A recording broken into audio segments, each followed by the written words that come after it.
Ang pinaka-hot at pinaka-exciting na pelikula sa South Korea ngayong 2023. Dumating na ang Black Live Stream. Ganito ka-intense ang simula ng istorya. Ang araw-araw kong kasintahan, bigla na lang, sumulpot sa bahay ng isang estranghero. At mukhang may nag-video pa sa kanya. Ang kakaiba pa, parang may nag-control pa sa computer ko. Pinilit niyang i-download ang software at binuksan ang live stream. Nakita rin ni Dongzo ang mga sumunod na pangyayari. Samantala'y wala ang kasintahan ng lalaki. Iilang patak ng tubig mula sa maliit na bote ang kanyang tinulo sa baso. At patuloy na tumatawa ng malakas sa mga manunood. Agad na tinawagan ni Dongzo, na nasa kabilang dulo ng screen, si Ziyu Shen.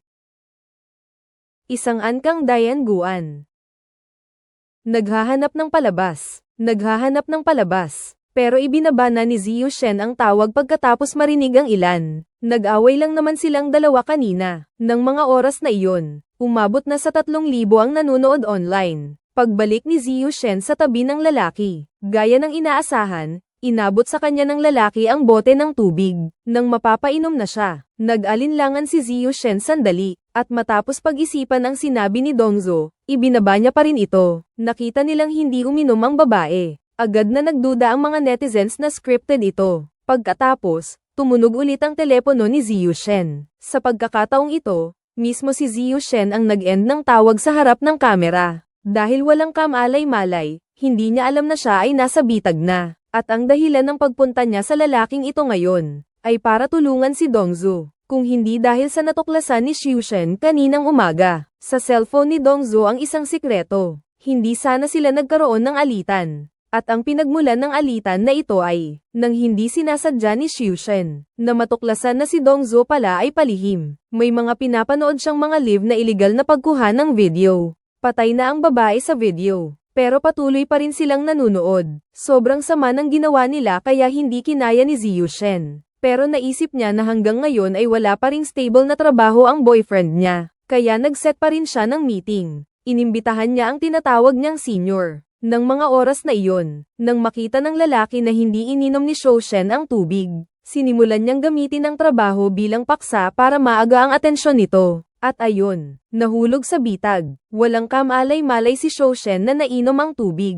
Maya-maya lang, nagsimula ng manghilo ang kanyang ulo. Nag-ingay na rin ang mga netizens. Hanggang sa tuluyang mawala ng malay ang babae pagkaraan ng 2 minuto. Doon lang naalala ni Dongzo, na nasa malayo at hindi nakikita sa screen, na tumawag sa pulis. Ikinwento niya sa mga pulis ang nangyari. Umaasa siyang matutunton nila ang telepono ng kasintahan niya para malaman kung nasaan ito. Ngunit nagtanong ang mga pulis pagkatapos marinig ang kwento niya. Live streaming pala iyon ng pagnanakaw ng mga video. Paano niya naman nalaman ng ganoon kadetalye? Maliwanag na ikinategorya rin ng mga pulis na isa siyang kriminal. Nang akmang magpapaliwanag pa si Dongzo, ang lalaking nasa likod ng kamera ay magsisimula na rin ng kanyang palabas. Isang beses lang ang pagpapalabas niya ng live na ito. Hindi na makakapasok ulit kung mag-log out. May itinakda rin siyang bayad. Ang mga netizen na gustong manood pa, ay kailangan lang magbayad ng 300,000 won para sa susunod na paksa. Ang mga walang ibibigay na donasyon ay automatikong matatanggal pagkaraan ng 1 minuto at kalahati. Marahan lang na hinailan ng lalaki ang braso ng babae. Agad-agad namang nagsipaghulog ng barya ang ilang netizens.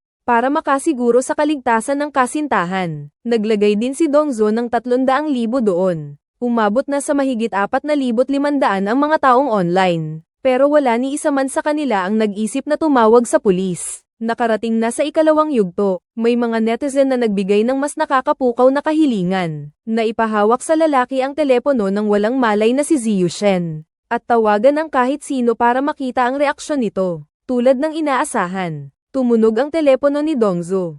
Sa sandaling sinagot niya ito, pakiramdam ng lalaki ay sisubog ang kanyang eardrums. Pagkatapos ibaba ang telepono, nagsimula ng gumasto si Dongzo para i-highlight ang kanyang mga komento. Nakakita ang lalaki ng isang user na ang pangalan ay 486. Sinuportahan siya nito ng 100,000 Korean won. Tumawag ulit siya pabalik ayon sa gusto nito. Pilit na kinokontrol ni Dongzo ang kanyang emosyon at nakipag-usap sa lalaki. Nang siya ay tuluyan ng mawalan ng kontrol, binabaan na naman siya ng lalaki. Muli na namang namuhunan si Dongzo ng 100,000.